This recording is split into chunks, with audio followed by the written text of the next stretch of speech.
प्रयास करते प्रयास करते। ओम नमो भगवते वासुदेवाय। ओम नमो भगवते वासुदेवाय।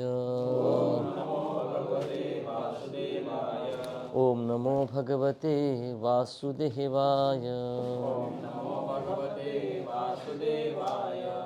ओम अज्ञानतिमिरन्धस्य ज्ञानाञ्जनशलाकया चक्षुरुन्मीलितं येन तस्मै श्रीगुरवे नमः। श्रीचैतन्यमनोभीष्टं स्थापितं येन भूतले मह्यं ददाति स्वपदान्तिकं। वन्देऽहं श्रीगुरोः श्रीयुतापदकमलं श्रीगुरून् वैष्णवांश्च श्रीरूपं साग्रजाता सगण रघुनाथान्वितं तं सजीवं साद्वैतं सावधूतं परिजनसहितं कृष्णचैतन्यदेवं सहगण ललिता श्रीविशाखान्वितांश्च नमां विष्णुपादाय कृष्णपृष्ठाय भूतले श्रीमते भक्तिवेदान्तस्वामी इति नामिने। नमस्ते सारस्वते देवे गौरवाणी प्रचारिणे निर्विशेष शून्यवादी पाश्चात्यदेशतारिणे। नमो महावदान्याय कृष्णप्रेमप्रदायते कृष्णाय कृष्णचैतन्य नामिने गौरत्विषेश नमः। हे कृष्ण करुणा सिंधु दीनबंधु जगत्पते गोपेश गोपिका कांत राधा कांत नमोस्तुते। तप्त कांचन गौरांगी राधे वृंदावनेश्वरी वृषभानुसुते देवी प्रणमामि हरिप्रिये। वाञ्छाकल्पतरुभ्यश्च कृपा सिन्धुभ्यैव च पतितानां पावनेभ्यो वैष्णवेभ्यो नमो नमः। श्रीकृष्ण चैतन्य प्रभु नित्यानंद श्री अद्वैत गदाधर शिवासदि गौर भक्तवृंद। हरे कृष्णा कृष्णा कृष्णा हरे हरे, हरे राम राम राम हरे हरे। मूकं करोति वाचालं पंगुं लंघयते गिरिं यत्कृपातमहं वन्दे श्रीगुरो दीनतारिणम्। हरे कृष्णा। तो हम कुंभ मेला के समय यहाँ पे प्रयागराज में स्थित हैं और हम सब ने त्रिवेणी में, जहाँ पे गंगा यमुना और सरस्वती का मिलन होता है, हमने वहाँ जाकर प्रयत्न किया स्नान करने का। तो गंगा में स्नान करने का शास्त्र में बहुत महत्व है और विशेषकर गंगा में स्नान होना और उसके बाद प्रयाग में आके गंगा स्नान और उसमें कुंभ के समय आके इस समय आकर प्रयाग में गंगा स्नान करना, ये बहुत महत्वपूर्ण है। तो शास्त्रों में बहुत महिमा है इसकी। विशेषकर श्रीमद् भागवतम में 8वें स्कंद में 11वें अध्याय में कथा आता है। जब परीक्षित महाराज सुखदेव गोस्वामी को प्रश्न पूछते तो मैं वो श्लोक बोलता हूँ। दिस इज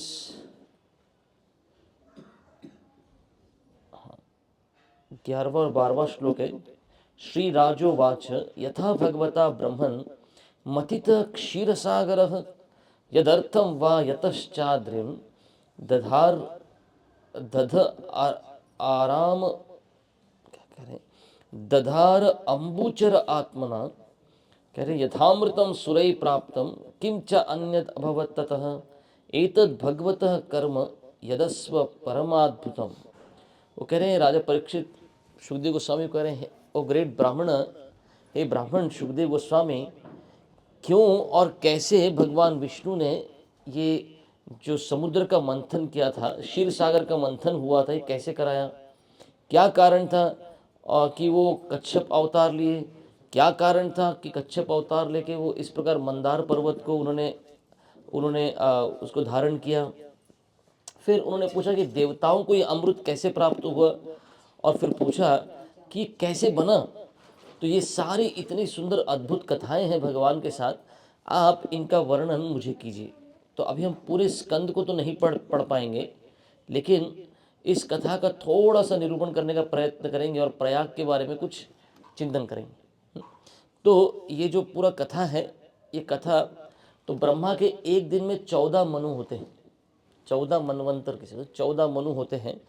तो अभी जो चल रहा है वो 7वां मनु चल रहा है ना। इसको वैवस्वत मनु कहते हैं, सूर्य के पुत्र हैं। वैवस्वत मनु एक 7वां है। इसके पहले का था चाक्षुषा मनु। तो चाक्षुष मनवंतर में ये पूरी कथा हुई थी कि सुखदेव गोस्वामी बताते हैं कि इस पर देवताओं और असुरों में हमेशा एक युद्ध की स्थिति रहती है, हमेशा एक दूसरे के साथ नहीं जा पाते, कि देवताओं के एक अलग गुण हैं और असुरों के एक अलग गुण हैं, है ना। आप में से जिसका विवाह हुआ होगा,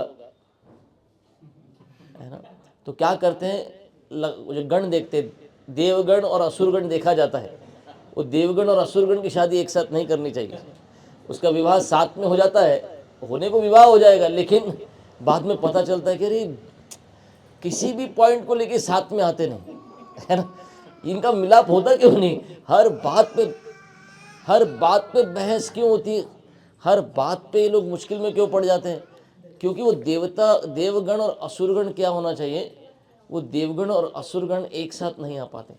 पर यहाँ पे पूरी कथा में क्या दिखता है, देवता और असुर साथ में आए। जब समुद्र मंथन हुआ तो ये देवता और असुर साथ में क्यों है, उसके लिए पूरा चर्चा है। क्यों परीक्षित महाराज को इतना ये हो रहा है कि हमेशा लड़ने वाले ये साथ में आके सेवा कैसे किए, साथ में आके कार्य कैसे किए, और इतना बड़ा कार्य, और उसमें भी विष्णु जी भी सम्मिलित थे। और विष्णु के 5 अवतार, कोडेड अवतार हैं एक ही लीला में। एक कुछ हो रहा है क्या, ये देर से आवाज कर रहा है क्या, ठीक कर रहे, इको बंद कर दो। हरे कृष्ण, बेटर, ठीक है। तो विष्णु, भगवान विष्णु भी स्वयं, इतने सारे अवतार विष्णु के हैं इसमें, इस एक लीला में। तो शुरू कहाँ से होता है, शुरू होता है कृष्ण जो गीता में दूसरे अध्याय में बता देते हैं, भोग ऐश्वर्य प्रसक्ता नाम तया अपहरित चेतसा, है ना। जहाँ भोग और ऐश्वर्य बहुत ज़्यादा हो जाता है ना, जब भोग एक सीमा के ऊपर जाता है या ऐश्वर्य बहुत होता है, तो क्या होता है, तया उसकी बुद्धि नाश हो जाता है। उसकी जो बुद्धि है उसका अपहरण हो जाता है। उसको समझता नहीं व्यक्ति को, मैं क्या करना चाहिए क्या नहीं करना चाहिए, है ना। जैसे अभी सब लोग पैदल चल रहे हैं, अभी बड़ी बड़ी गाड़ियाँ लेके इन गलियों में लोग घुस रहे हैं। वो सोचते हैं हमको कुछ लेना देना नहीं, किसी को क्या तकलीफ हो रहा होगा, कोई नाली में गिर जाए, किसी का कुछ हो जाए, है ना, उनको कुछ फर्क नहीं पड़ रहा। लेकिन थोड़ा सोचना चाहिए, अरे सब तीर्थयात्री हैं, हम इतनी बड़ी बड़ी गाड़ियाँ लेके इन छोटी गलियों में घुस रहे हैं, है ना। कल जैसे मैं वहाँ पे गया गंगा के, जब मैं स्नान करने गया था, तो इतनी बड़ी बड़ी गाड़ियाँ गंगा तक, तट तक लेकर आ गए लोग एकदम। यहाँ तक गाड़ियाँ क्यों लाने की जरूरत है, हम हमारी गाड़ी में बैठ के कपड़े बदलते, हमारे गाड़ी में बैठ के हम लोग सब कुछ करते हैं। तो हो क्या जाता है, जहाँ भोग ऐश्वर्य प्रसक्त है व्यक्ति, तया अपहरित चेतसाम, तो देवताओं का बहुत समृद्धि बढ़ गया। और हुआ क्या, एक बार राजा इंद्र ऐरावत के ऊपर जा रहे थे, और जब ऐरावत पे जा रहे तो सब उनकी जय जयकार हो रही है, नगाड़े बज रहे हैं, और ये ऐरावत के ऊपर अपने हाथी के ऊपर बैठे। आज था ना एक ऐरावत द्वार था, इंद्र का हाथी, है ना। तो ये जब जा रहे थे तो उस समय क्या हुआ, दुर्वास मुनि आ गए। अभी दुर्वास मुनि भी देख रहे हैं, अरे इंद्र बहुत बड़ा मस्त, क्या भगवान की बहुत सेवा करता है इंद्र, और बहुत अच्छी सेवा कर रहा है, देखो हाथी के ऊपर बैठा है। तो दुर्वास मुनि को लगा कि मैं इसको कुछ, इसकी प्रशंसा के लिए क्या करता हूँ, अपने गले का हार निकालता हूँ और इसको इंद्र को देता हूँ। अभी ये हार था बहुत विशेष फूलों का था, ये फूल कभी मुरझाते नहीं थे, है ना। पर इंद्र इतने ऊपर चढ़ के बैठा है अभी कि इसको नहीं समझता कि ऋषि है, साधु है, मुनि है, अगर ये कुछ भेंट दे रहे हैं, है ना। कभी कभी हो जाता है ना, अपने को बहुत, अपने पास बहुत से ऐश्वर्य पहले से है, और लोग आके हमको कुछ गिफ्ट दे तो हाँ ठीक है रखो, साइड में रखो, साइड में रखो, बस हो गया। पर इंद्र ने क्या किया, उसको स्वीकार किया, लेकिन इनको क्या लगा, ये तो कुछ इतना स्पेशल नहीं लग रहा। इन्होंने वो हार निकाला और अपने हाथी को पहनाया, ऐरावत को, और ये सब दुर्वास मुनि देख रहे हैं। और जैसे हाथी को पहनाया, अब तो वो हाथी है, उसने उसको निकाला, नीचे पटका, और नीचे पटक के क्या किया, उसको पैर से कुचल दिया उसको। और जब दुर्वास मुनि ने देखा कि ये ऐसा कुछ किया इन्होंने, तो दुर्वास मुनि ने क्या किया, बोला कि आपको, अभी दुर्वास मुनि कैसे हैं, जितने जल्दी प्रसन्न होते, जैसे शिव जी हैं, शिव जी के अंश हैं, जितने जल्दी शिव जी प्रसन्न होते उतने जल्दी क्रोधित भी वैसे दुर्वास मुनि का भी है ना। क्या आशुतोष है शिव जी, लेकिन है ना वैसे दुर्वास मुनि का कुछ ज़्यादा ही है कि नाम कैसे पड़ गया दुर्वास, जिनके साथ रहना बड़ा मुश्किल है, साथ में रहना, एक कमरे में रहना, एक साथ रहना, जरा मुश्किल काम हो जाता है। दुर्वास मुनि है। तो इन्होंने क्या किया, इन्होंने दुर्वास मुनि ने सोचा कि अभी अभी इंद्र को कुछ तो श्राप देना चढ़ेगा। और क्या हो गया, दुर्वास मुनि ने क्या श्राप दिया, ये तुम्हारा जो मद जो चढ़ा है, जो गर्व चढ़ के बैठा है, ये किस लिए, ऐश्वर्य के कारण है तुम्हारे। मैं श्राप देता हूँ, तुम्हारा सारा ऐश्वर्य समाप्त हो जाएगा, सारी शक्ति समाप्त हो जाएगी, है ना।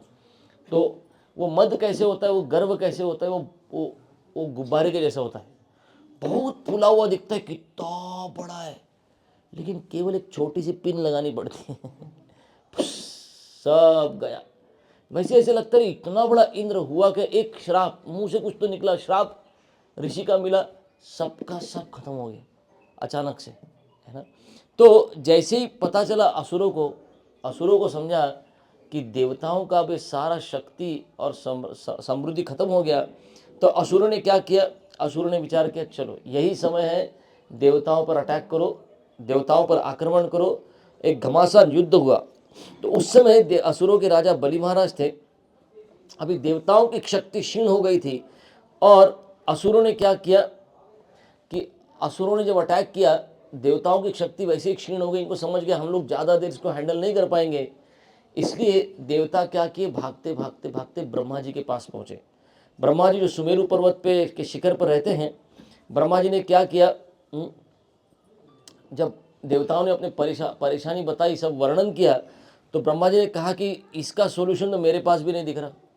क्यों ये सोल्यूशन है, क्योंकि अपराध वाली चीज़ है, ये केवल छोटी मोटी चीज़ गड़बड़ नहीं की आपने, ये आपने दुर्वास मुनि का अपराध किया है, इसका सोल्यूशन मेरे पास भी नहीं है। तो क्या करें, चलो भगवान विष्णु के पास जाएं। भगवान विष्णु क्षीर सागर में लेटे हैं, वहाँ जाकर क्या किया, ब्रह्मा जी ने पुरुष सूक्त की प्रार्थना की, और तब देवताओं और ब्रह्मा जी ने सुना कि एक बादलों से भी गंभीर ऐसा आवाज़ सुना। भगवान विष्णु का तो दर्शन नहीं हुआ, महाविष्णु का, लेकिन ये आवाज़ इन्होंने सुनी। और भगवान ने क्या कहा, भगवान ने कहा देखो देवताओं, काल तुम्हारे साथ नहीं है। जब काल तुम्हारे साथ नहीं है तो इस अवस्था में आपको क्या करना चाहिए, केवल साहस मत खो तुम्हारा। और क्या करना चाहिए, अगर आप साहस नहीं खोओगे और मेरी बात मानोगे तो क्या होगा, अंत में सफलता तुम्हें प्राप्त होगी। तो देवता कहे ठीक है, हम आए तो आपके लिए उसी के पास हैं।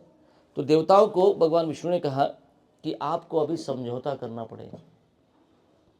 तो पहले ये बात पची नहीं, असुरों के साथ समझौता। फिर याद आया, भगवान विष्णु को शब्द दिया था, आप जो बोलेंगे वो करेंगे, आप जो बताएंगे आदेश देंगे वैसा करेंगे। तो भगवान विष्णु ने उनको बताया देखो, नम्र हो जाओ और अभी इस वक्त असुरों के सामने झुक जाओ, नम्र होकर झुको और उनसे एक समझौता करो। और क्या करना है, आपको समुद्र मंथन करना है ना, सारी वनस्पतियों को इस क्षीर सागर में डालो, समुद्र मंथन करना है। तब भी जब देखा कि देवता तैयार नहीं थे, उनको थोड़ी झिझक हो रही थी, तो भगवान विष्णु ने उनको बताया कौन सा एक न्याय होता है, उसको बोलते सर्प मूषिक न्याय, है ना। अगर एक टोपली हो, टोपली पता नहीं सबको टोपली क्या होता है ना, टोपली क्या होता है, तो क्या हो गया, एक बार एक टोकरी थी, टोपली यानी टोकरी होती है, वो टोकरी में क्या हो गया, एक सांप और चूहा एक साथ फंस गए। टोकरी है, सांप है और चूहा है। अब क्या किया जाए, चूहा बड़ा डर रहा है, मेरा क्या होगा, मेरा क्या होगा पता नहीं। सांप सोचने लग गया, अरे मैं चूहा खा भी लूँगा तो भी मुझे मरना पड़ेगा, क्योंकि टोकरी के नीचे मैं भी फंसा हूँ, तो क्या करूँ इस वक्त। तो सांप ने क्या सोचा, चलो चूहे का इस्तेमाल करते हैं। चूहे को बोला तुम्हारे दांत बड़े अच्छे हैं, देखो मैं तुमको खा जाऊँगा, तुम तो ऐसे ही मर जाओगे, पर तुम इस टोकरी को अगर काटोगे और निकलने की जगह बनाओगे, तुम भी निकल जाना, मैं भी निकल जाऊँगा। तो चूहे को लगा ऐसा तो मरना ही है, तो उससे अच्छा क्या करता हूँ, मैं इसके साथ मैं टोकरी को काटने की कोशिश करता हूँ।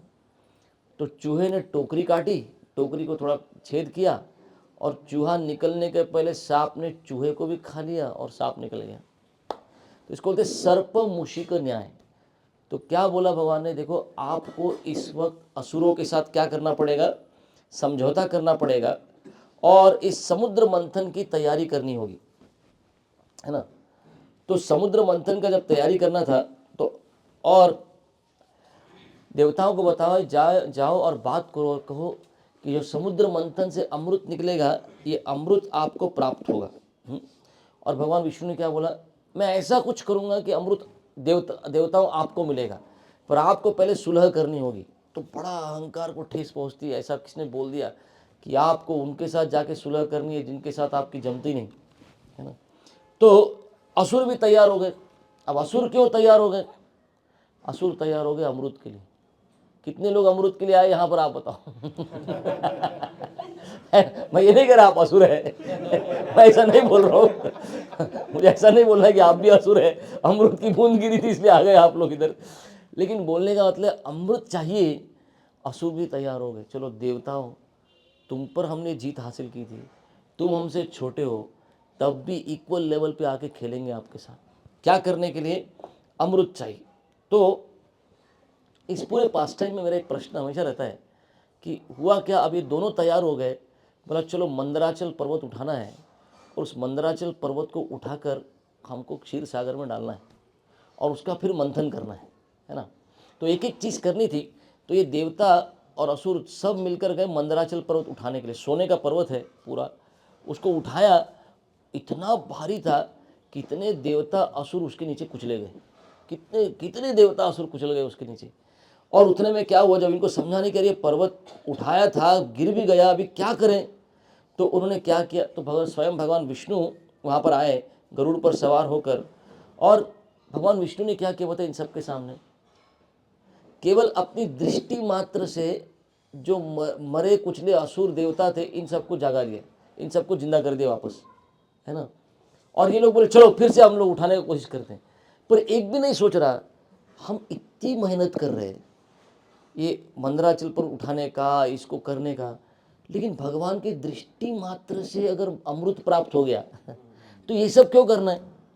वैसे ही हमारे आचार्य हमको बताते हैं केवल भगवान का नाम जप करना है, वहीं पे अमृत है, राइट, वहीं पर अमृत है, नाखून में नहीं है ना। तो अमृत कहाँ है? भगवान के नाम में। अमृत कहाँ है? श्रीमद् भागवतम में। लेकिन हमको क्या लगता है, नहीं बहुत मेहनत करेंगे, बहुत कुछ होगा तभी अमृत प्राप्त होने वाला है ना। अगर इतने करोड़ों लोगों में जाके बैठ के उनको बोलो चलो आइए बैठते भगवान का नाम जप करते हैं, कितने लोग तैयार होंगे? सोचिए, हम बैठेंगे, चलिए श्रीमद् भागवतम थोड़ा पढ़ते हैं, ये अमृत है, ये असली अमृत है ना। तो भगवान के केवल दृष्टि मात्र से ये सारे असुर क्या हो गए, जीवित हो गए। तो अभी इसके बाद जब जीवित हो गए तो मैं थोड़ा फास्ट फॉरवर्ड भागता हूँ। तो देवताओं ने क्या किया, अभी मंदार पर्वत को उठा, भगवान ने क्या किया, भगवान गरुड़ पर आए, है ना, और उस मंदराचल को भी उठाया, गरुड़ पे रखा, आसानी से बैठ गए और उसको क्षीर सागर में डाल दिया। क्षीर सागर में डालने के बाद अभी देवताओं ने क्या किया, अभी क्या था, मथनी थी वो तो आ गई, लेकिन अभी रस्सी चाहिए। जब रस्सी चाहिए तो सांपों के राजा वासुकी को निवेदन किया गया कि आप क्या करो, अभी आप जो समुद्र मंथन होना है इसके लिए रस्सी का काम आप करोगे। तुम इस वासुकी को लपेटा जाएगा। अभी कोई बोलेगा अरे वासुकी को जब लपेटा जाएगा रस्सी के जैसा, उसका दोनों तरफ से खींचा जाएगा बेचारा, तो इसकी भी हालत खराब होने वाली है। पर इसने प्रपोजल एक्सेप्ट क्यों किया देवता और असुरों का? अमृत मिले ये पूरे स्टोरी में ना लोग क्या क्या करने को तैयार है, क्यों अमृत चाहिए बस इनको, इन सबको अमृत थोड़ी, अमृत की चाहिए, एक दो बूंद अपने को भी मिल जाए, अमृत मिल जाए, है ना। पर अमृत का मतलब क्या है? अमृत, केवल जन्म मृत्यु के चक्र से बचना है, मुक्ति चाहिए, अमृतम चाहिए, ऐसी स्थिति चाहिए, मरूंगा नहीं। लेकिन किसी को ये अमृत भगवत धाम जाके नहीं चाहिए, इनको ये अमृत कब चाहिए?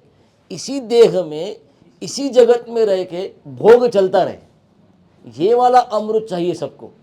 पर अमृत का मतलब होना चाहिए ये जन्म मृत्यु के चक्र से आत्मा छूटे और भगवत धाम वापस जाए, वो वाला अर्थ किसी को नहीं चाहिए। सबको अमृत ही चाहिए और मेरा भोग चलता रहे, मेरा संसार चलता रहे, मेरा जगत ऐसा ही रहे, मेरा परिवार समाज और इन सब में मैं हमेशा रहूं। और सबसे ऊंचा बना रहा हूँ। तो वासुकी को जब वासुकी तैयार हो गए, जब वासुकी तैयार हो गए तो भगवान विष्णु है, गरुड़ जी है और वासुकी, अभी गरुड़ और वासुकी एक साथ नहीं रह सकते। तो इन्होंने गरुड़ जी को निवेदन किया, थोड़ा आप पतली गली, थोड़ा आप थोड़ा जाएंगे यहाँ से, नहीं तो काम हो नहीं रहा। तो जब गरुड़ जी को अनुरोध किया गया कि आप चले जाएं, तो फिर उसके बाद क्या हुआ, समुद्र मंथन शुरू हुआ। तो अभी मंथन शुरू ही होने वाला था, तो भगवान विष्णु ने एक बहुत सुंदर अवतार लिया, फर्स्ट अवतार ऑफ दिस पास्ट टाइम, उसका नाम है अजित। भगवान अजित हुए। उन्होंने क्या किया, देवताओं की साइड ली, देवताओं की साइड खड़े हो गए और बोला मैं हम लोग वासुकी के मुख की ओर पकड़ेंगे, और असुरों को क्या किया, पूंछ की साइड दी। तो जैसे ही वो मुख की तरफ आए तो देवता भी इस तरफ आ गए। अभी शास्त्रों के अनुसार मुख को शुभ माना जाता है और पूंछ के हिस्से को, है ना, the front part the back part ऐसा बोल सकते हैं, तो उसको अशुभ माना जाता है। तो असुर सोचने लग गए ये पक्का हमारे साथ छल कर रहे, देवता लोग और विष्णु हमारे साथ छल कर रहे। इन्होंने हमको क्या किया, पूंछ वाला पार्ट दिया और खुद मुख वाले पार्ट पे आ गए। तो असुरों ने झगड़ा शुरू कर दिया, नहीं हमको मुख चाहिए, आप पूंछ की तरफ आ जाओ, है ना। तो भगवान विष्णु ने बोला इसी का तो इंतजार था, आ जाओ तुम लोग हमेशा ऐसे ही करोगे, आ जाओ इस तरफ आ जाओ, है ना, तुम भी आ जाओ। तो असुरों ने क्या किया, मुख का इसरा पकड़ा और देवता पूंछ की तरफ आ गए और अभी मंथन शुरू हुआ। अभी लेकिन क्या हो गया, मंथन शुरू हुआ, वहाँ भगवान भी स्वयं शामिल थे, लेकिन क्या हो गया, मंदार पर्वत इतना भारी था कि वो नीचे डूबने लग गया। तो भगवान ने क्या किया, दूसरा अवतार लिया। भगवान का दूसरा अवतार एक कौन सा अवतार था, अभी मंदार पर्वत जो नीचे जा रहा है उसको रोकने के लिए भगवान ने क्या किया, कूर्म अवतार लिया, है ना, कच्छप अवतार लिया, कूर्म अवतार लिया और अपने पीठ पे मंदार पर्वत को धारण किया।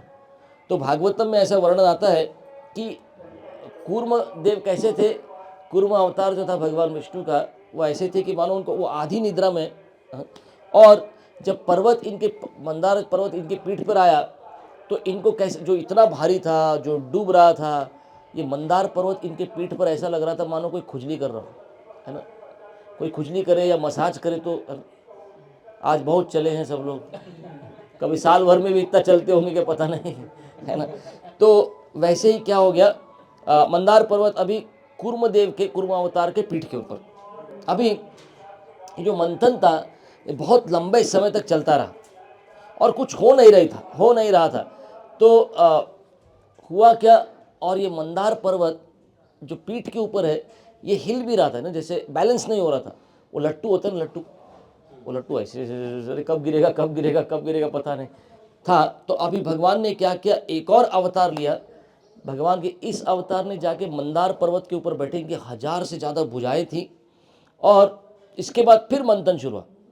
फिर भी बहुत समय लग गया, मंथन होए जा रहा है, कुछ होता नहीं था। और अभी वासुकी जिसका घर्षण चल रहा था कोई इधर से खींचे, कोई उधर से खींचे, कोई इधर से खींचे, कोई उधर। अभी वासुकी इतना थक गए थे और ऐसा लग रहा था मानो मरने ही वाले हैं, और थोड़ा सा प्राण रह गया था, और वासुकी के फण से इतना सारा जहर और क्या हो रहा था, विष उगल रहा था और आग आ रही थी। और हुआ कि इस सब में असुर भी जल रहे और मुख के तरफ जो देवता थे वो भी जल रहे। अभी इतना सब सहन, ये क्यों था, बहुत सहन कर रहे, देवता और असुरों ने बहुत सहन किया इसके लिए। अभी सबकी इच्छा क्या थी, सबसे पहले मिलेगा अमृत, तो सबसे पहले अमृत आया नहीं, सबसे आखिरी में अमृत निकला। सबसे पहले आया हलाहल, जो जहर था, हलाहल जहर था वो आया, पहले विष निकला। तो क्या किया जाए इस विष के साथ, तो विष के साथ क्या किया जाए, तो भगवान विष्णु को पूछा गया। तो भगवान विष्णु ने कहा कि मेरे जो परम भक्त हैं वैष्णवानाम यथा शंभु, शिव जी को बुलाओ और शिव जी क्या करेंगे, इस विष का पान करेंगे, है ना। तो ये शिव जी ने जब विष का, तो शिव जी ने क्या किया, जब बुलाया गया तो भागवतम में आता है शिव जी ने ये नहीं बोला वाई मी, इस डिफिकल्ट सेवा के लिए मुझे क्यों चुना गया। शिव जी इस बात से प्रसन्न होते हैं कि भगवान ने मुझको चुना, ये तो मुझे चुना गया, ये सबसे बड़ी चीज़ है। मैं तो शिव जी जब आते हैं तो इन्होंने क्या किया, वो हलाहल शिव जी ने पिया और उनकी उंगलियों से जो बूंदें गिरी कुछ, वो बूंदें किसने ली, इस सारे जीव बिच्छू, सांप, इन सब में जो भी जहर है वो शिव जी के उंगलियों से जो गिरा था वो था, है ना। तो पर शिव जी ने क्या किया, इस हलाहल को अपने कंठ में धारण किया, इसलिए शिव जी का वो कंठ नीला पड़ गया, इसलिए उनका नाम क्या है, नीलकंठ भी उनका नाम है। तो हमारे राधा गोविंद महाराज कहते हैं कि कई शिव जी के भक्त थे। आज कोई मुझे कह रहा था, हर हर महादेव क्यों कह रहे हैं लोग, क्यों कह रहे हैं, अरे भाई शिव जी बहुत इंपॉर्टेंट पार्ट प्ले किए थे, अगर हलाल नहीं लेते थे तो बात आगे ही बढ़ती नहीं थी, है ना। तो कई बार क्या हो जाता है, शिव जी के जो भक्त हैं वो क्या करते हैं, वो सोचते हैं कि अरे शिव जी ने हलाल पिया था तो हम भांग पिएंगे है ना? हम भी भांग पीते हैं, है ना, या है ना, हम लोग ठीक है जो भी करते हैं वो लोग, लेकिन कहीं पे भी शास्त्र में नहीं है कि शिव जी ने भांग पी। शिव जी ने जहर लिया, इस तरह हलाहल लिया, वो एक बात अलग थी, है ना। तो विष पिए और उसको कंठ में धारण किया। अभी एक एक करके, तो सबसे पहले क्या निकला, हलाहल निकला। अभी एक एक करके कुछ वस्तुएं निकलने लग गई। सबसे पहले एक गाय निकली, सुरभि गाय। इनको ऋषि मुनियों ने इसको स्वीकार किया। जहाँ गाय है, वहाँ जहाँ गौ है वहाँ पर सनातन धर्म है ना। तो पहले गाय सुरभि निकली तो उसको ऋषि मुनियों ने स्वीकार किया। फिर एक घोड़ा आया, उच्छैश्रव, है ना, तो इसको बलि महाराज ने स्वीकार किया, असुरों के राजा बलि महाराज ने स्वीकार किया। और देवताओं ने बोला ले लो हम झगड़ेंगे नहीं। ऋषि कुछ पहला निकला तो शिव जी लिए, दूसरा निकला तो ऋषि मुनि लेके गए, अभी तीसरा निकला ऐरावत हाथी। वो ऐरावत हाथी, हाँ, एक और वो इंद्र ने स्वीकार किया। फिर 8 हाथी और हथिनी निकले। फिर एक शंख निकला पांचजन्य, जो भगवान विष्णु ने स्वीकार किया। फिर एक मणि निकला, कौस्तुभ मणि, तो कौस्तुभ मणि भगवान विष्णु ने स्वीकार किया और उसको अपने वक्षस्थल पर रखा। 7वां एक धनुष निकला, हरिधनु, वो भी विष्णु ने स्वीकार किया। फिर पुष्प निकला पारिजात, हाँ। फिर बहुत सारी अप्सराएं, और फिर निकले लक्ष्मी देवी स्वयं। अब जब लक्ष्मी देवी आई बाहर तो लक्ष्मी देवी देख रही है बहुत भीड़ है इधर अरे असुर भी है, देवता है, पार्टी पहले चल रही है। तो लक्ष्मी जी ने क्या किया, लक्ष्मी ने विचार किया कि चलिए मुझे अभी वर चुनना है मेरा। तो असुरों की तरफ देखा, बोला नहीं इनमें से कोई नहीं। और देवताओं की तरफ देखा तो बोला अरे ये सब मेरे पीछे भाग रहे, नहीं मेरे को ये सब नहीं चाहिए। हर किसी में लक्ष्मी जी ने कोई ना कोई दोष देखा। आखिरी में भगवान विष्णु के गले में वरमाला डाल दी। पर क्या होता है, आचार्य हमको बताते हैं, एक बहुत सुंदर लेसन, एक सीख बताते हैं कि अगर दोष दृष्टि करने की आदत हो गई, लक्ष्मी जी क्या कर रही थी, असुरों में दोष देखा, देवताओं में दोष देखा, तो भगवान विष्णु में भी दोष देखा। क्या दोष देखा, बोले सब मुझसे आकर्षित होते, ये मेरे से आकर्षित नहीं हुए ये विष्णु का दोष है। तो क्या किया, भगवान विष्णु को वरमाला पहनाई, और भगवान विष्णु ने क्या किया, लक्ष्मी जी को भी अपने वक्षस्थल पर स्थान दिया। उस वक्षस्थल पे क्या है, उसको श्रीवत्स कहते हैं। फिर बहुत सारे प्रकाशमान ऐसे सुंदर युवक उत्पन्न हुए, है ना, जो साक्षात भगवान के अवतार थे। अभी एक अवतार निकले मंथन में से आए, वो थे धन्वंतरी। आयुर्वेद का ज्ञान उनसे मिलता है। उनके हाथों में कुंभ था, एक पात्र था, कुंभ था, और क्या था, इनका सावला रंग था, पीतांबर धारण किए थे। उस कुंभ में अमृत था। तो अभी तक क्या चल रहा था, देवताओं और असुरों में कोई झगड़ा नहीं हो रहा था, आने दो ले लो, कुछ और निकला आप भी ले लो, क्योंकि वेट किसके लिए चल रहा था, अमृत के लिए वेट चल रहा था।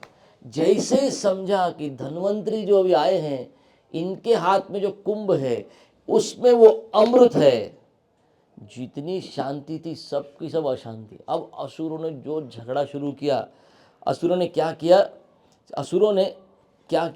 ये कुंभ को लेकर भाग ली, छीन लिया। अभी इनको क्या लग रहा था, असुरों को, देवताओं से हम ये कुंभ छीनकर भागेंगे अमृत का, लेकिन जैसे असुरों ने कुंभ ले लिया, असुरों के बीच में भी झगड़ा शुरू हो गया, क्योंकि आसुरिक प्रवृत्ति है, वो प्रवृत्ति जाती नहीं, है ना। तो कभी कभी ऐसा लगता है अरे वो वैष्णव है, भक्त है बहुत, फिर अगर वैष्णवों के बीच में भी अगर लग रहा है कि अगर ऊपर नीचे हो रहा है बातें, इसका मतलब कि वो आसुरिक प्रवृत्ति है ना। अभी असुरों के बीच में क्या हो गया, उनके बीच में झगड़ा चलना शुरू हो गया है ना। अभी देवता बड़े चिंतित होने लग गए। हाँ, देवताओं को चिंता क्या हो गई, अगर ये पात्र ये लेकर रख लेंगे असुर सारा अमृत पी लेंगे। तब भगवान विष्णु ने आश्वासन दिया कि आप चिंता मत करो, मैं मेरी योग माया शक्ति का इस्तेमाल करूंगा और क्या करूंगा, ये अमृत आपको दूंगा। आपको मैंने जब शब्द दिया तो रखूंगा। तो देवता का एक अच्छा लक्षण क्या है, ये भगवान पर श्रद्धा रखते हैं कि भगवान ने कुछ बोला है तो इसके बाद एक बहुत अच्छा विशेष अवतार भगवान विष्णु ने लिया। वो एक 5वां अवतार कौन सा इस लीला का, वो है मोहिनी मूर्ति। भगवान ने मोहिनी मूर्ति का अवतार लिया, स्त्री के रूप में आए भगवान, है ना। तो जब भगवान पुरुष के रूप में आते हैं, है ना, या पुरुष रूप में हैं, कृष्ण के रूप में हैं, तो इतने सुंदर हैं, तो आप समझ सकते हैं जब मोहिनी मूर्ति के रूप में आए होंगे तो क्या हुआ होगा, है ना। क्या हुआ, जैसे ही भगवान आए तो इन्होंने क्या किया, मोहिनी है, मोह में डाल दिया किसको, असुरों को। तो अभी जैसे ही मोहिनी मूर्ति असुरों की तरफ देखी तो असुरों का झगड़ा बंद हो गया। जो अंदर ही अपने आप में एक दूसरे में झगड़ रहे थे, इनका झगड़ा क्यों बंद हो गया, इनका सारा फोकस चला गया मोहिनी मूर्ति के ऊपर। और ये सब मोहिनी मूर्ति को पूछने लगे, आप कौन हैं, किधर से आए, इधर क्यों घूम रहे, आप किसी को ढूंढ रहे क्या, आपको रास्ता बता दूं, आपको कुछ मदद कर दूं। Everybody is trying to impress Mohini Murthy. हर कोई मोहिनी मूर्ति को इम्प्रेस करने के चक्कर में लगा हुआ है। तो मोहिनी मूर्ति ने क्या किया, ये असुरों को क्या बोला, देखिए आप तो बड़े शूरवीर हैं, अगर आप चाहें तो आपका जो मामला चल रहा है ना झगड़े का, असुरों के बीच में और देवताओं के बीच में झगड़ा चल रहा है, मैं क्या करूँगी, देखो अगर आप तैयार होंगे और आप मेरे पे विश्वास रखते होंगे तो मैं क्या करूँगी, मैं बहुत अच्छे से बिना कोई पक्षपात किए सबको क्या करूँगी, ये मैं अमृत सबको पिलाऊंगी। अभी मोहिनी मूर्ति के जो बोल थे, जो बात करने का इतने मोहित हो गए थे ये उसकी सुंदरता पे, इन्होंने क्या किया, मोहिनी मूर्ति को कुंभ दे दिया, है ना। तो चौपाटी मंदिर में एक बार एक क्लास हो रहा था, चंद्रमौली महाराज क्लास दिए, तो किसी ने चंद्रमौली महाराज को प्रश्न पूछा, महाराज ये मोहिनी मूर्ति इतनी आकर्षक है और असुर भी उनके शरण ले लिए और पूरी उनकी बात मान लिए, तो महाराज हमको इस्कॉन के मंदिर में मोहिनी मूर्ति की भी एक मूर्ति रखनी चाहिए, विग्रह रखने चाहिए, सब लोग आकर्षित होंगे ना, है ना। तो ऐसा प्रश्न पूछा। तो चंद्रमौली महाराज बोले, आपका प्रपोजल बहुत अच्छा है, मैं जीबीसी को बताता हूँ। ये पहले दिन का क्लास खत्म हुआ, दूसरे दिन राधानाथ साईं महाराज का क्लास था। तो राधानाथ साईं महाराज ने क्लास ख़त्म किया, बोला मैं जल्दी क्लास ख़त्म कर रहा हूँ क्योंकि कल की एक बात अभी पूरी हुई नहीं। तो कल किसी ने प्रश्न पूछा था कि हम लोग मोहिनी मूर्ति के विग्रहों को क्यों नहीं स्थापित करते अपने मंदिरों में। कौन पूछा था वो प्रश्न, क्यों आप खड़े हो सकते हैं। तो वो भक्तों को खड़ा होना पड़ा, तो वो पहले डर गए, महाराज ने मेरे को खड़ा क्यों कर दिया। तो महाराज ने उनको बोला कि देखो हमारे चंद्रमौली साईं महाराज बहुत सिंपल हृदय के हैं, उन्होंने उत्तर दे दिया आपको कि जीबीसी तक बताता हूँ, मैं आपको उत्तर देता हूँ। तो महाराज ने कहा कि देखो मोहिनी मूर्ति की तरफ आकर्षण सेवा के लिए और शरणागति के रूप में नहीं हुआ था। सब लोग मोहिनी मूर्ति की तरफ देख रहे थे भोग करने के रूप में। हमारे मंदिर के विग्रह भोग के लिए नहीं है, सेवा के लिए है ना। तो मोहिनी मूर्ति ने क्या किया, इनसे कुंभ लिया और क्या किया, इन असुरों को बोला आप एक पंक्ति में बैठो और देवताओं को बोला आप एक पंक्ति में बैठो, और क्या किया, धीरे धीरे अमृत देना शुरू किया। लेकिन ये जब असुरों की तरफ जाती थी और कुंभ नीचे करती थी, बूंद गिरता नहीं था, वो मोहिनी मूर्ति की तरफ ही देखते रहते थे। इनका चल रहा है ना। और जब देवताओं की तरफ जाती थी तो अमृत गिराती थी, है ना। अब ये जब चल रहा था, गेम चल रहा था असुरों का पूरा, है ना। तो असुरों ने क्या किया, पूरी तरह निर्णय स्वीकार किया था इनका, लेकिन असुरों को समझ नहीं रहा था कि ये मोहिनी मूर्ति का मायाजाल इस प्रकार हमको भ्रमित कर रहा है। अभी धीरे धीरे देवताओं को अमृत मिल रहा था, लेकिन उसमें से एक थे राहु। वो राहु जो असुरों के बीच में थे, इनको समझ गया कि क्या ये छल हो रहा है हमारे साथ, तो राहु ने क्या किया, सूर्य और चंद्र के बीच में जाके बैठ गए। अभी ये लोग अमृत प्राप्त करने के लिए बड़े आतुर हैं, है ना। इनका भी ध्यान नहीं था, जब तक मोहिनी मूर्ति आई और इन्होंने राहु के मुंह में डाला, जब अमृत मुंह में गया तो गले तक पहुंचा, और उसके पहले चंद्र को समझ गया कि अरे ये तो असुर है, तो उसका गला काट डाला। जब गला काटा तो गले के ऊपर का भाग वैसे ही रहा जिंदा, लेकिन नीचे का समाप्त हो गया। तो वो राहु केतु जो जो जो बोलते हैं चंद्र को एक्लिप्स क्या कहते हैं, ग्रहण लगता है। अब उसकी स्टोरी में नहीं जाएंगे हम लोग। तो जो अमृत था वो मुंह में रहा, तो गले में जाने के पहले उसको धड़ काट दिया, उसका धड़ अलग हो गया। तो आज भी चंद्रमा के सामने आकर क्या होता है, ग्रहण होता है। तो अभी क्या हो गया, जब अमृत पिया तो देवतागण शक्तिशाली हो गए। तो भागवतम में आता है कि रोंगटे खड़े करने वाला ऐसा एक फिर से एक बड़ा युद्ध हुआ। अभी युद्ध के बीच में क्या हुआ, जब युद्ध चल रहा है असुर और देवताओं के बीच में, कुंभ तो खाली हुआ नहीं था, अमृत अभी भी था। तो युद्ध के बीच में इंद्र के पुत्र जयंत ने क्या किया, ये अमृत का कुंभ चुरा लिया, है ना। जैसे क्रिकेट का मैच चल रहा है ना, अभी बैटिंग चल रहा है, ओवर खत्म नहीं हुए अभी पूरे, है ना, लेकिन अगर कोई चैंपियंस ट्रॉफी उठा के भाग जाए है ना, ऐसा कुछ तो हो गया कि कुंभ लेके जयंत भाग गया, अमृत का कुंभ लेके, और स्वर्ग की तरफ भागने लगा। अभी जयंत के साथ कुछ देवता भागे इसको बचाने के लिए, पर पीछे कुछ असुर भी भागे। अब जयंत क्या कर रहा है, कुंभ लेके भागा जा रहा है, ब्रह्मांड में सब तरफ घूम रहा है ना। और क्या करता था, जब थक जाता था तो कहीं तो रुक जाता था, बैठ जाता था, कुंभ को रखता था, और जैसे ही देखता असुर आ रहे फिर भागता था। अभी ये सारा अभी युद्ध चलते रहा, और जयंत ब्रह्मांड का भ्रमण इस प्रकार कर रहा था। तो ये सारा युद्ध जो देवताओं की गणना से 12 दिन चला, है ना, 12 दिन चला। देवताओं का एक दिन, है ना, तो वो 12 दिन जो थे, वो एक दिन, देवताओं का एक दिन कितना होता है ना,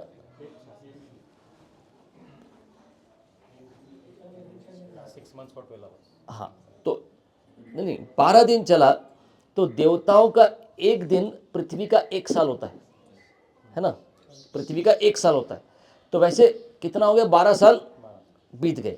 अभी जयंत का पीछा चल रहा था, वो कहीं रुक जाते थे, कहीं बैठते थे।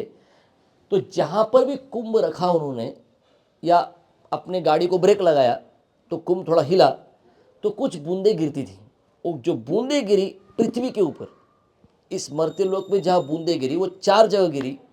एक था नासिक, दूसरा था उज्जैन, अलग अलग समय पे गिरा, है ना, नासिक, उज्जैन, हरिद्वार और ये प्रयाग, है ना, यहाँ पर ये बूंदें गिरी। तो 4 जगह पे ये समुद्र मंथन का जो अमृत था वो यहाँ पर कुछ बूंदें गिरी थी। तो अलग अलग कल्पों में अलग अलग वर्णन आता है। एक जगह ऐसा वर्णन आता है कि जयंत नहीं लेके भागा, लेकिन गरुड़ जी लेकर भागे, कि उनको अपने माता को भी अमृत पिलाने की इच्छा थी, है ना। तो ये जो 4 जगह हैं, यहाँ पे यहाँ कुंभ मेला का आयोजन होता है ना। जिस अमृत को मंथन करके निकाला गया, तो जब ग्रहों की एक विशेष स्थिति होती है ना, तो क्या है उसमें, तो वहाँ पे क्या कहा जाता है कि उस राशि का जब वो राशियाँ एक समय पे आती हैं, उस तरह से ग्रह की स्थिति आती है, तो फिर से अमृत की बूंदें गिरती हैं, वहाँ पे अमृत का ये बूंद प्राप्त किया जाता है। तो उज्जैन में कौन सी नदी है, क्षिप्रा नदी, नासिक में गोदावरी नदी, हरिद्वार में गंगा है, और यहाँ पर प्रयाग में हाँ गंगा जमुना सरस्वती का संगम स्थान है ना। क्योंकि यहाँ पे संगम है 3 नदियों का, इसलिए इसको प्रयागराज भी कहा जाता है। प्रयाग का अर्थ क्या है, प्रयाग मतलब अगर आप जो 4 धाम यात्रा हमारे साथ आए थे, नंद प्रयाग, रुद्र प्रयाग, देव प्रयाग, बहुत सारे प्रयाग, 14 प्रयाग हैं, है ना। पर इसको प्रयागराज क्यों बोला है, क्योंकि विशेषकर ये 3 नदियों का संगम यहाँ पर है। जहाँ पे भी गंगा में एक और नदी आके मिलती है उसको प्रयाग कहते हैं, नंद प्रयाग, रुद्र प्रयाग, देव प्रयाग। यहाँ पर ये तीनों नदियों का मिलन है, इसलिए क्या कहते हैं, इसको प्रयागराज कहा जाता है। और एक अर्थ है प्रयागराज का, जब समुद्र मंथन चल रहा था और जब हलाहल निकला बाहर तो वो हलाहल केवल लिक्विड फॉर्म में नहीं आया, वेपर फॉर्म में भी हुआ था। तो जो ब्रह्मांड था उसमें इतना दूषण फैल गया, इतना पोल्यूशन हो गया, तो इकोलॉजी बहुत ख़राब हो गई। तो ब्रह्मा जी ने विचार किया इस इकोलॉजी को साफ करने के लिए मुझे यज्ञ करना चाहिए। तो यज्ञ कहाँ करूँ, तो यज्ञ कहाँ करना चाहिए, इसलिए उन्होंने गंगा और यमुना के बीच में जो जगह थी, जो स्थान था, वहाँ पर ब्रह्मा जी ने आके यज्ञ किया, इसलिए प्रयाग, और एक याग का अर्थ वो भी है ना। वैसे भूमि देवी जिसको, जो पृथ्वी है, वो पृथ्वी का पीठ जो है वो इसको कहा जाता है, इस स्थान को, ये पृथ्वी का पीठ भी है। तो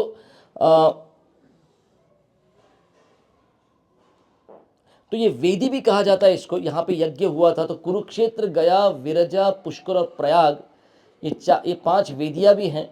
तो प्रयाग धाम में ऐसे कहते हैं प्रवेश करने से ही क्या होता है, आपके पाप नष्ट हो जाते हैं, और इसको सारे तीर्थों में पवित्र माना जाता है। तो यहाँ पर केवल स्नान करने का बहुत महत्व है। ऐसा कहा जाता है हजारों हजारों गायों का दान करना, हजारों हजारों अश्वमेध यज्ञ कर पाना, या स्वर्ग की प्राप्ति, या अगर किसी को विश्व का राजा बनना है, किसी को बनना है सारी दुनिया का राजा, नहीं बनना है, नहीं बनना है, ठीक है, पर यहाँ पर हो सकता है स्नान करके अगर इच्छा है तो। और वैसे ही मुक्ति भी मिल सकती है। क्या है, केवल इस माघ के महीने में यहाँ पर स्नान करने से प्राप्त होता है ना। तो यहाँ पे करोड़ों करोड़ों लोग, अभी भी सरकार कह रही है 50 करोड़ से ऊपर लोग यहाँ पर आए हैं, है ना। तो अलग अलग इच्छाओं के साथ लोग यहाँ पर पहुँचते हैं। हम हिस्टोरिकल इतिहास में यहाँ पर कौन कौन आया, कुछ उसकी चर्चा करते हैं और फिर रुकते हैं।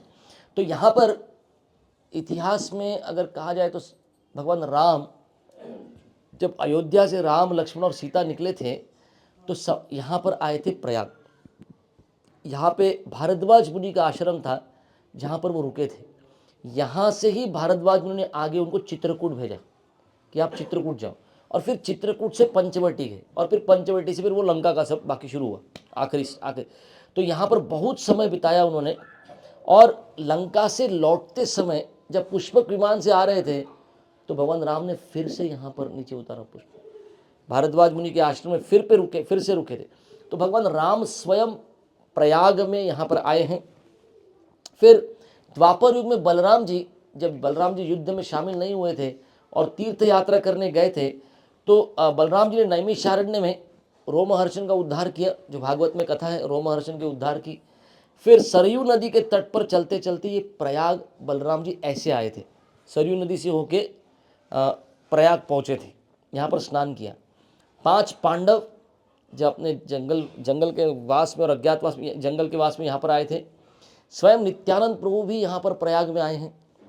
अद्वैताचार्य जब वाराणसी आए थे तो प्रयाग आए थे, और चैतन्य भागवत में आता है कि यहाँ पर आकर उन्होंने क्या किया था, अद्वैताचार्य ने मुंडन भी करवाया था, बाल मुंडवाए थे। श्री चैतन्य महाप्रभु 2 बार यहाँ पर आए। जब जगन्नाथपुरी से वृंदावन जाना था तो चैतन्य महाप्रभु यहाँ पर 3 दिन के लिए रुके थे। तो बिंदु माधव मंदिर जो अभी जाने वाले हैं वहाँ पर दर्शन किया उन्होंने, त्रिवेणी में स्नान किया। और ऐसा आता है कि वहाँ पर जो लोग थे सबको यहाँ पर प्रयागराज में क्या किया, सबको प्रेम के अमृत में डुबा दिया। फिर यहाँ से आगे वृंदावन गए, और जब वृंदावन से वापस आ रहे थे तो फिर से प्रयाग से होकर गए, और उस समय माघ मेला चल रहा था, है ना। अभी ये माघ मेला हर साल के माघ महीने में यहाँ मेला चलता है ना। वैसा वो नॉर्मल माघ मेला था उस समय। चैतन्य महाप्रभु यहाँ पे, कुंभ मेला नहीं था वो माघ मेला था जब चैतन्य महाप्रभु यहाँ पे थे। तो कुंभ मेला तो 12 साल में एक बार होता है, लेकिन माघ मेला हर साल होता है ना। तो सूर्य क्या है, हर राशि में महीने में एक बार जाता है सूर्य, हर राशि में, लेकिन बृहस्पति 12 साल में हर बार एक राशि से होकर निकलता है ना। तो ये युद्ध 12 साल चला था। तो महाप्रभु यहाँ पर 10 दिन रहे। पहले जब जा रहे थे 3 दिन, रिटर्न में 10 दिन रुके, और त्रिवेणी संगम के पास दशाश्वमेध घाट जो है वहाँ पर, वही ठीक सामने है, तो वहाँ पर उन्होंने अपना निवास स्थान बनाया। और रूप गोस्वामी को 10 दिन यहाँ पर उन्होंने क्या किया, दशाश्वमेध घाट पर शिक्षा दी। और अब इसको 10 अश्वमेध घाट क्यों कहा जाता है, क्योंकि ब्रह्मा जी ने 10 अश्वमेध यज्ञ वहाँ पर किए, इसलिए दशाश्वमेध घाट है वो। तो पूरा भागवत के बारे में समझाया, भक्ति के बारे में समझाया, और जो भी यहाँ पर सीखा सुना चैतन्य महाप्रभु से, उसी को रूप गोस्वामी ने आके जाके अपने ग्रंथों में लिखा, जो हम भक्ति रसामृत सिंधु पढ़ते हैं विशेषकर वो। तो यहाँ पर जब चैतन्य महाप्रभु 10 दिन रुके थे तो वल्लभाचार्य से भी मुलाकात यहाँ पर हुई थी, और यहाँ से यहाँ पे मिलने के बाद आगे जाके वल्लभाचार्य विष्णु स्वामी संप्रदाय के आचार्य बने, और बाद में जगन्नाथपुरी भी आकर मिले चैतन्य महाप्रभु को। पर पहला इंप्रेशन यहाँ पर हुआ था, वाह क्या व्यक्ति है, क्या सन्यासी है, ऐसा करके। तो एक और मुख्य कार्य चैतन्य चरितामृत में कृष्णदास कविराज गोस्वामी कहते हैं, जो चैतन्य महाप्रभु ने यहाँ पर रह के किया, वो किया, ये बताया कि कलयुग के लिए सबसे इंपॉर्टेंट यज्ञ क्या है, संकीर्तन यज्ञ। तो रूप गोस्वामी कहते हैं, रूप गोस्वामी और अनुपम पीछे चल रहे, चैतन्य महाप्रभु आगे हैं, और लाखों की भीड़ चैतन्य महाप्रभु के पीछे है, बिंदु माधव मंदिर की तरफ जा रहे हैं, और महाप्रभु कीर्तन कर रहे हैं और सब पीछे कीर्तन कर रहे हैं। तो रूप गोस्वामी कहते हैं उस समय, उस साल के माघ मेले में पानी बहुत कम था, है ना, जल बहुत कम था इसमें संगम में, लेकिन महाप्रभु का जो संकीर्तन यज्ञ का अमृत था, उसमें सारे प्रयाग को डुबा दिया महाप्रभु ने। सब लोग हरे कृष्ण महामंत्र कीर्तन कर रहे हैं। तो और एक चैतन्य चरितामृत का कथा, मैं किसी को तो जयराम प्रभु मुझे कुछ तो पूछ रहे थे, तो यहाँ पर छोटा हरिदास ने यहाँ पर आकर त्रिवेणी में आकर अपना जीवन दिया, कि उन्होंने सुसाइड किया, ऐसा कह सकते हैं आप लोग। क्यों? क्योंकि जगन्नाथपुरी में कुछ तो उन्होंने गलती की थी, महाप्रभु कहे मैं माफ़ी नहीं करूँगा आपको, मैं माफ़ नहीं कर सकता। और जब चैतन्य महापुरुष ने बताया कि यहाँ पे आके कुंभ मेला में आके छोटा हरिदास ने अपना जीवन दे दिया, तो महाप्रभु ने सिर्फ 2 शब्द बोले, भाल हैला, अच्छा हुआ, अच्छा किया। वो भी कथा यहाँ पे कुंभ मेला के उधर पे आता है। वैसे ही चैतन्य चरितामृत में एक और कथा आता है, नारद मुनि ने मृगारी का उद्धार किया, वो भी इधर ही हुआ, कुंभ मेला प्रयाग में। तो प्रभुपाद 13 साल के लिए प्रयाग में, यहाँ पर इलाहाबाद में प्रयागराज में रहे, जब वो गृहस्थ थे 13 साल यहाँ पर हुए रहे। उनकी दीक्षा भी यहाँ पर हुई। 1928 का जो कुंभ मेला हुआ था, एज अ गृहस्थ प्रभुपाद ने, जब दीक्षा भी नहीं हुई थी, प्रभुपाद उस कुंभ मेला में शामिल हुए। फिर आगे जाके 1971 में जब अर्ध कुंभ था, तब प्रभुपाद यहाँ पर आए। फिर से एक बार 1977 में प्रभुपाद आए। तो भक्तों को, हम जब आए हैं तो कुंभ मेला में सबको आना चाहिए क्या, यहाँ पे आने का फ़ायदा क्या है? तो शास्त्र में बताया है कुंभ मेला का महत्व है। चैतन्य महाप्रभु स्वयं आए, इतने नित्यानंद प्रभु आए, बलराम जी आए, भगवान राम स्वयं आए हैं, है ना। तो प्रश्न उठ सकता है, क्या करोड़ों करोड़ों लोग डुबकी लगा के मुक्त हो जाएंगे? केवल जल में अगर डुबकी लगा लिया तो उनको क्या पुनर्जन्म प्राप्त नहीं होगा? तो प्रभुपाद कहते ऐसा नहीं है। ऐसा नहीं कि केवल डुबकी लगाने से पुनर्जन्म नहीं होगा। प्रभुपाद कहते इसका मतलब यह है कि मुक्ति का द्वार खुल जाएगा। अगर मुझे किसी कमरे में, पीछे प्रभु जी बैठे ना, पीछे उनके पीछे कमरा है, अभी मुझे कमरे में जाना है, पर कमरे का दरवाज़ा बंद है, पर अगर कमरे का दरवाज़ा खोल दिया तो मैं आसानी से अंदर जा सकता हूँ। तो प्रभुपाद ने उत्तर दिया, यहाँ पर कुंभ मेला में स्नान करने से क्या होगा? इस समय आकर स्नान करने से मुक्ति का द्वार खुल जाएगा, मुक्ति के लिए आकर्षण बढ़ेगा, मुक्ति के लिए कार्य करने के लिए कुछ इच्छा प्रबल होगी, श्रद्धा बढ़ेगी। तो प्रभुपाद को किसने पूछा क्या हमको जाना चाहिए वहाँ पे कुंभ मेला में स्नान करने के लिए? प्रभुपाद ने कहा हाँ जाना चाहिए, लेकिन वहाँ पर विशेष क्या करना चाहिए? प्रभुपाद ने कहा वहाँ पर जाके साधुओं का संग करना चाहिए। तो किसी ने बोला प्रभुपाद इतने अजीब अजीब दुनिया भर के साधु आते हैं, कौन कौन से अखाड़ा, कौन कौन से स्वामी, कौन कौन से साधु, कितने प्रकार के, कोई ब्रह्मवादी है, कोई मायावादी है, कोई कोई नागा बाबा है, कोई कोई योगी है, कितने प्रकार के हैं। एक असंग वाले भी लोग हैं, बोला असंग संग नहीं चाहिए इनको, असंग वाले लोग हैं, ठीक। तो किसी ने प्रभुपाद को पूछा प्रभुपाद वहाँ पर पिछली बार देखा था एक साधु, उसने कभी कितने साल हो गए उसने अपना हाथ कभी नीचे नहीं किया, हाथ ऐसे रखता है, कभी नीचे नहीं किया। तो प्रभुपाद बोलते हिरण्यकशिपु ने भी रखा था। सिर्फ हाथ ऊपर करने, उससे इतना ज़्यादा मत आकर्षित हो, केवल हाथ ऊपर नहीं किया उस साधु ने, है ना। टीवी में कितने लोग कहाँ कहाँ वो कैमरा लेके भटकते रहते हैं, ये साधु ऐसा है, ये साधु जमीन के नीचे, ये साधु कुछ बोलता नहीं। प्रभुपाद करे इसमें ज़्यादा मत उलझो, है ना। कोई पानी पे चलने वाला साधु, उसके ऐसी कुछ शक्ति हो जाएगी योगी की, तो प्रभुपाद कहे कि उसके ऊपर हमको ज़्यादा ध्यान नहीं देना चाहिए।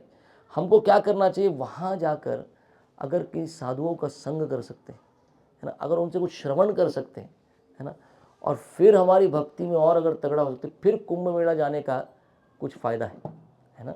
या तो भगवान स्वयं जब कुरुक्षेत्र में सारे अपने द्वारका वासियों को लेकर पहुँचे थे, तो कई ऋषि मुनि आए थे कुरुक्षेत्र में। जब सूर्य ग्रहण था, तो इन ऋषि मुनियों को बोलते हुए कृष्ण ये श्लोक बोलते, यस्यात्म बुद्धि गुणपे त्रिधातु के स्वधि कलत्रा दिशु भौम इज्जति यतीर्थ बुद्धि सलिले न करहिचित जनेषु अभिज्ञेषु स एव गोखरः।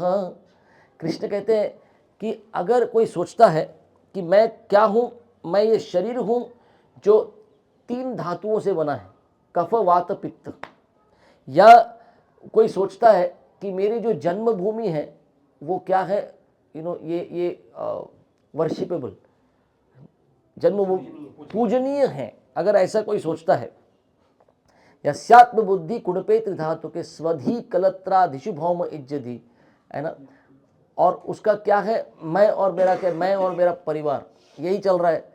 और अगर किसी को लग रहा है कि तीर्थ बुद्धि क्या है, 4 प्रकार की बुद्धि का है, will not go into details, 4 levels of impure intelligence का भगवान बात करते हैं यहाँ पर इस श्लोक में। तो एक विशेषकर क्या है, अगर कोई सोचता है तीर्थ यात्रा क्या है, वहाँ पर जाकर किसी नदी में जाकर डुबकी लगाई और स्नान कर लिया बस, तो भगवान कहते हैं ये बुद्धि कितनी है, ये बुद्धि है मानो गाय और गधे के जैसी। गाय और गधे की तुलना क्यों की है, गाय का कभी बछड़ा मर जाता है जन्म के साथ, तो एक घास का बछड़ा बनाओ और गाय के सामने रख दो, गाय दूध देना शुरू कर देती है। या गधा तो गधा है, उसको एक्सप्लेन करने की जरूरत नहीं है, आईने में भी देख लिया तो बहुत समझ जाएगा, है ना। गधा तो गधा है बेचारा, हम भी आईने में देख लेंगे तो समझ जाएगा गधा क्यों बोला भगवान ने।